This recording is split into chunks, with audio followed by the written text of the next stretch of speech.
बहुत समय पहले की बात है। श्रावस्ती के निकट एक शांत वन में भगवान बुद्ध अपने शिष्यों के साथ वर्षा ऋतु में ठहरे हुए थे। हर दिन की तरह वहां ध्यान, उपदेश और भिक्षाटन का क्रम चलता था। लेकिन जब रात्रि का समय आता और आकाश तारों से भर जाता, तब भगवान बुद्ध अपने शिष्यों को एक विशेष कहानी सुनाया करते थे। ये कहानी वे बार बार सुनाते थे क्योंकि इसमें जीवन के सबसे गहरे सत्य छिपे थे। और यह कहानी ऐसी थी जिसे सुनते ही मन शांत हो जाता और नींद सहजता से आने लगती। एक बार की बात है, एक छोटे से गांव में एक वृद्ध किसान रहता था। उसका नाम धम्मपाल था। वह बड़ा ही ईमानदार, सरल और शांत स्वभाव का था। दिन भर खेतों में मेहनत करता और रात होते ही अपने आंगन में लेट जाता। आकाश की ओर निहारते हुए एक ही प्रश्न मन में दोहराता, क्या मैं सचमुच शांति से जी रहा हूं या केवल जीवन के भार को ढो रहा हूं? वह प्रश्न तो करता, पर उत्तर नहीं मिलता। एक दिन गांव में एक भिक्षु आया जो भगवान बुद्ध का शिष्य था। वह लोगों को उपदेश देता, करुणा और ध्यान की शिक्षा देता। धम्मपाल ने भी उसे सुना और पहली बार अपने प्रश्न को शब्दों में रखा। मुझे नींद नहीं आती, मेरे भीतर बेचैनी है, मैं थक जाता हूं, फिर भी मन शांत नहीं होता। इसका उपाय क्या है? भिक्षु मुस्कुराया और बोला, आज रात तुम मेरी कही एक कहानी सुनो। आंखें बंद कर लो और केवल सुनते रहो। अपने भीतर की हलचल को मत दबाओ, बस देखो। धम्मपाल ने वैसा ही किया। भिक्षु ने कहानी शुरू की। बहुत समय पहले एक राजा था जो को सो नहीं पाता था। उसके पास सब कुछ था, पर मन में अशांति थी। एक दिन वह जंगल में एक साधु से मिला जो एक पेड़ के नीचे चुपचाप बैठा था। राजा ने पूछा, तुम्हारे पास न बिस्तर है न सुख सुविधाएं, फिर भी तुम कैसे इतनी शांति से सोते हो? साधु ने मुस्कुराकर कहा, मैं हर दिन अपने मन को खाली करता हूं, क्षमा करता हूं और किसी से कुछ भी पाने की इच्छा नहीं रखता। जब मन में बोझ नहीं होता तो नींद अपने आप आ जाती है। धम्मपाल ने आंखें बंद किए उस पूरी बात को सुना। उसे ऐसा लगा जैसे भीतर कुछ पिघलने लगा हो। पहली बार उसने बिना किसी चिंता के लंबी नींद ली। बुद्ध यह कहानी अपने शिष्यों को हर रात इसलिए सुनाते थे क्योंकि यह मन को खाली करने की शिक्षा देती थी। जब हम दिन भर की बातों, क्रोध, शिकायत और चाह को छोड़ देते हैं तो नींद केवल शरीर को नहीं, आत्मा को भी विश्राम देती है। यही उस कहानी का सार था। नींद केवल आंखें बंद करने से नहीं आती, वह तब आती है जब मन खुलकर शांत हो जाए। बहुत समय पहले की बात है। श्रावस्ती के एक घने वन में वर्षा ऋतु का वास चल रहा था। चारों ओर हरियाली फैली हुई थी और हवा में मिट्टी की भीनी भीनी सुगंध थी। भगवान बुद्ध अपने शिष्यों के साथ वहीं एक कुटिया में ठहरे हुए थे।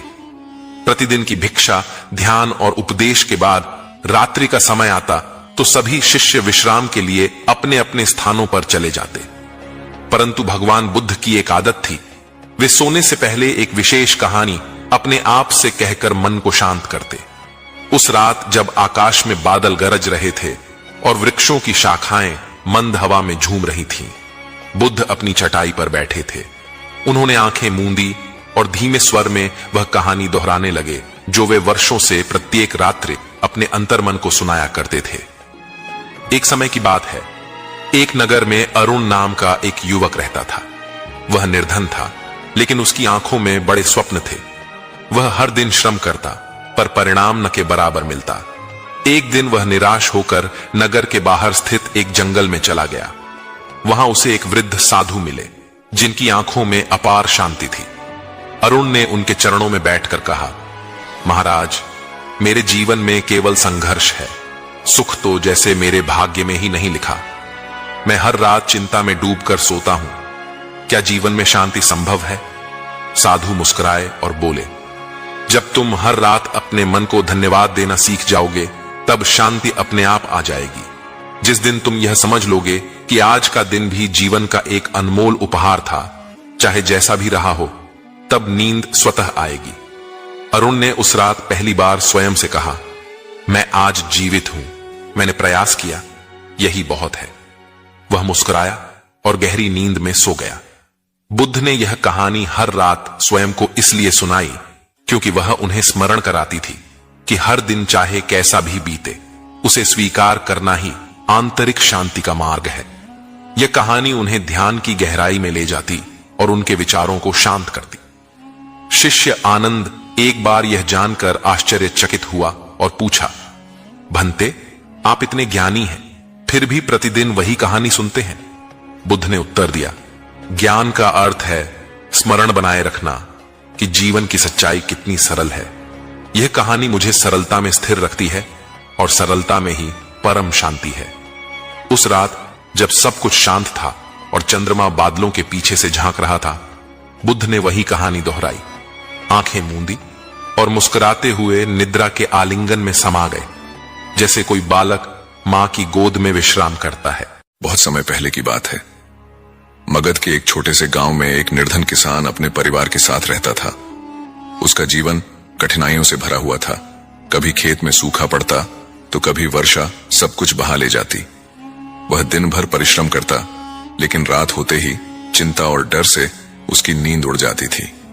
वह सोचता रहता कि कल क्या होगा, परिवार को भोजन कैसे मिलेगा और अगला मौसम कैसा बीतेगा। एक दिन वह किसान राजगृह गया, जहां भगवान गौतम बुद्ध का प्रवचन हो रहा था। वह भी भीड़ के पीछे खड़ा होकर सुनने लगा। प्रवचन के बाद जब लोग जाने लगे तो किसान बुद्ध के चरणों में गिर पड़ा और बोला, भगवान, मैं बहुत थक चुका हूं। जीवन की चिंता मुझे सोने नहीं देती। कृपया कुछ ऐसा कहें जिससे मुझे शांति मिले। बुद्ध ने उसकी ओर देखा, मुस्कुराए और बोले, मैं तुम्हें एक कथा सुनाता हूं जो मैं अक्सर अपने शिष्यों को नींद से पहले सुनाता हूं। ध्यान से सुनो। एक समय की बात है। एक राजा था जो बहुत बड़ा राज्य चलाता था।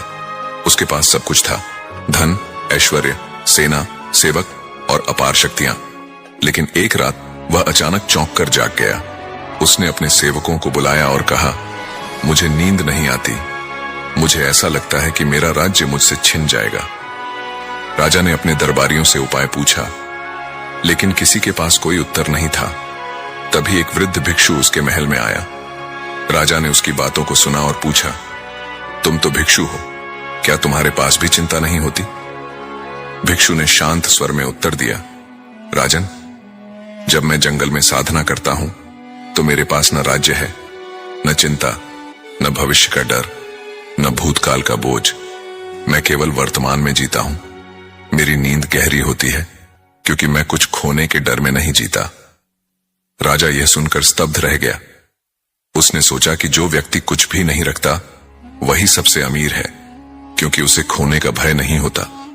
बुद्ध ने किसान की ओर देखा और कहा, जिसे खोने का डर होता है वही जागता रहता है, लेकिन जो वर्तमान में जीता है, जो आज के कार्य को पूर्ण निष्ठा से करता है और कल की चिंता भगवान पर छोड़ देता है, वही सुखी नींद लेता है। किसान की आंखों में आंसू आ गए। वह समझ गया कि उसका दुख उसकी सोच में है, न कि जीवन की वास्तविकता में। उसने बुद्ध को प्रणाम किया और घर लौटकर पहली बार चैन की नींद सोया। बुद्ध मुस्कुराए। उनके आसपास बैठे भिक्षुओं ने भी अपनी आंखें मूंद लीं, क्योंकि उन्हें झांत था, यह वही कथा है जिसे सुनकर जीवन की सारी अशांति बह जाती है और नींद एक वरदान बनकर आती है। इसलिए कहा जाता है कि गौतम बुद्ध रात में यह कहानी अपने शिष्यों को सुनाया करते थे, ताकि वे सोने से पहले अपने भय, लालच और मोह को त्याग सकें और एक शांत निर्मल नींद को अपनाकर आत्मा को विश्राम दे सकें। बहुत समय पहले की बात है। भगवान बुद्ध अपने शिष्यों के साथ एक घने वन के किनारे विश्राम कर रहे थे। दिन भर प्रवचन और ध्यान के बाद रात का समय हुआ। शिष्य चुपचाप बैठे थे और बुद्ध ने अपने सौम्य स्वर में कहना शुरू किया, ये एक ऐसी कथा है जो मैं स्वयं हर रात अपने मन को शांत करने के लिए सुनाता हूं। एक बार एक वृद्ध साधु एक छोटे गांव में पहुंचे। उन्होंने कुछ नहीं मांगा, बस एक वृक्ष के नीचे बैठ गए और ध्यान करने लगे। गांव के लोग उन्हें देखकर हैरान थे कि वह बिना कुछ खाए पिए वहां बैठे हैं, फिर भी उनके चेहरे पर अद्भुत शांति है। एक छोटा बालक प्रतिदिन उन्हें चुपचाप देखता। एक दिन वह उनके पास गया और पूछा, बाबा, आपको डर नहीं लगता यहां अकेले?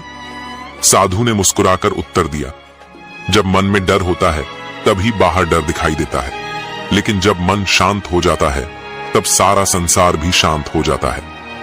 बालक ने पूछा, आपके पास तो कुछ भी नहीं है, फिर भी आप इतने प्रसन्न क्यों हैं? साधु ने कहा, जिसने अपने भीतर को जान लिया वह जानता है कि बाहर की कोई चीज स्थायी नहीं, असली आनंद भीतर है। बुद्ध ने कहानी को वहीं रोका और शिष्यों से कहा, हर रात इस कहानी को याद रखो। यह तुम्हें सिखाएगी कि सच्चा सुख वस्तुओं में नहीं, अपने अंतर में है। जब तुम सोने जाओ तो पहले अपने भीतर झांको। जो भीतर से शांत है वही बाहर से भी शांत होता है। यही ध्यान की पहली सीढ़ी है। उस रात सभी शिष्य मौन हो गए। जैसे जैसे हवा ठंडी होती गई, उनके मन भी उसी कहानी की तरह शांत होते गए। बुद्ध मुस्कुराए, क्योंकि उन्हें पता था नींद अब उन सब पर उतरने ही वाली है, शांति के साथ। बहुत समय पहले की बात है। मगध राज्य की सीमाओं से दूर एक घना और शांत वन था। उस वन के पास एक छोटा सा गांव बसा था, शांत, सरल और गरीबी में लिपटा हुआ। वहीं रहता था एक गरीब ब्राह्मण, नाम था देवश्रव। उसका जीवन बड़ा कठिन था, न अपने लिए पर्याप्त भोजन, न तन ढकने को वस्त्र। फिर भी उसकी आत्मा पवित्र थी, उसका मन शांत और हृदय करुणा से परिपूर्ण। देवश्रव को विद्या का बहुत मान था। वह वेदों का झांता था, किंतु उसे कभी अवसर नहीं मिला कि वह राजाओं के दरबार में अपने ज्ञान का प्रदर्शन कर सके। गांव वाले उसकी बुद्धि और ज्ञान की सराहना करते थे, परंतु पेट की भूख सराहना से नहीं मिटती। हर रात वह एक वृक्ष के नीचे बैठकर मंत्रों का जाप करता और फिर भूखा ही सो जाता।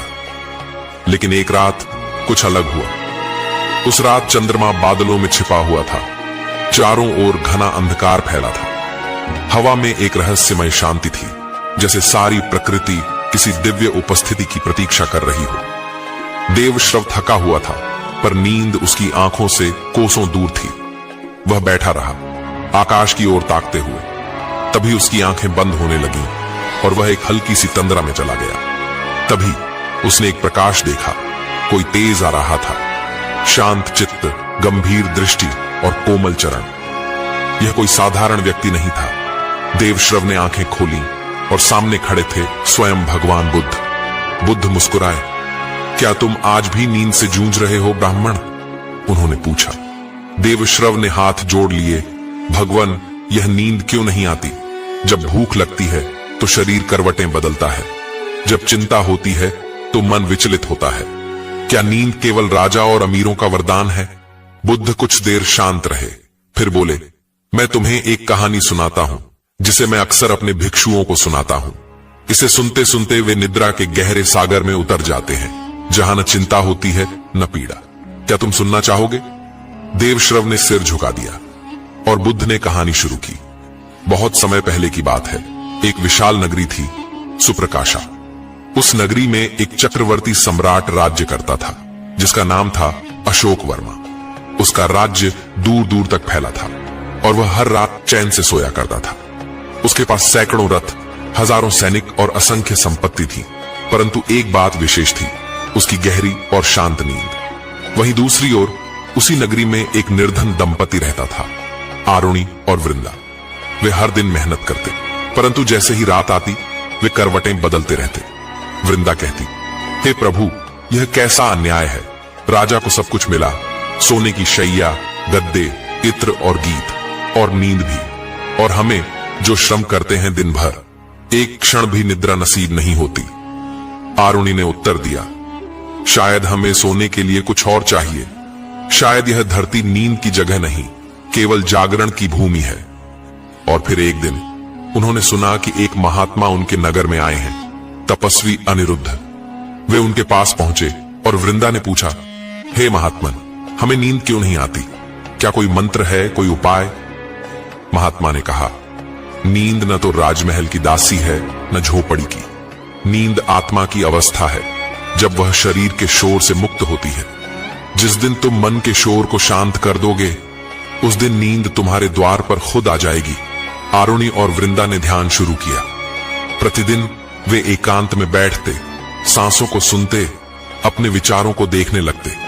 धीरे धीरे वृंदा ने अनुभव किया कि रात में उसकी सांसें गहरी हो रही हैं। आरुणि को लगा कि उसके भीतर एक हल्कापन आ रहा है, और कुछ ही सप्ताह में वे उस नींद का स्वाद चखने लगे, जो न गद्दे मांगती है न इत्र। वह नींद थी, मन की शांति से उपजी हुई।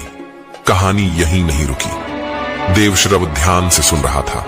बुद्ध ने कहा, जानते हो ब्राह्मण, नींद तब नहीं आती जब शरीर थका होता है, बल्कि तब आती है जब मन शांत होता है। नींद किसी साधारण शारीरिक क्रिया का नाम नहीं, वह आत्मा की विश्रांति है।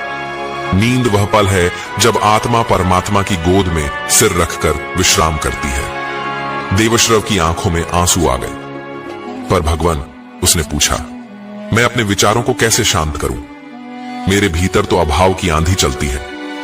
बुद्ध बोले, जिस दिन तुम अपने अभाव को देखकर मुस्कुराओगे, वह दिन तुम्हारी नींद की शुरुआत होगी। देखो, वृक्ष को, वह भी कभी कभी सूखा होता है, पर वह खड़ा रहता है, शांत। जब हम हर कमी को अपना गुरु बना लें, तब नींद हमारे शिष्य बन जाती है। और बुद्ध ने वहीं एक मंत्र सिखाया, गहरी सांसें लेते हुए शांति शांति शांति का जाप करना। देवश्रव ने वैसा ही किया। कुछ ही क्षणों में उसकी सांसें धीमी होने लगीं। उसके शरीर का भार जैसे धरती ने अपने भीतर खींच लिया हो, और उसकी आंखें बंद होने लगीं। बुद्ध मुस्कुराए। उनके चरणों में एक ब्राह्मण सो चुका था, कई वर्षों बाद, एक शांत और पूर्ण निद्रा में। बुद्ध ने आसमान की ओर देखा और धीमे से बोले, जो मन अपने विचारों को समझता है, उन्हें गिनता नहीं, वही मन सच्ची निद्रा का अधिकारी होता है। और तब से बुद्ध यह कथा अपने हर शिष्य को सुनाते थे। नींद का वरदान उनकी वाणी होती, हे भिक्षुओं, जब तुम निद्रा में प्रवेश करो तो अपने विचारों को विदा दो, जैसे एक यात्री अपना बोझ छोड़ देता है। जब तुम सांस लो तो उसे धन्यवाद दो, और जब आंखें बंद हों तो समझो यह अंधकार नहीं, आत्मा का आलोक है। यही है वह निद्रा जो मुक्त करती है। यही है वह नींद जो मोक्ष की सीढ़ी है। और तभी से यह कथा गरीब ब्राह्मण की, राजा की नींद की और वृंदा की सांसों की सैकड़ों वर्षों से सोने से पहले सुनाई जाती रही है।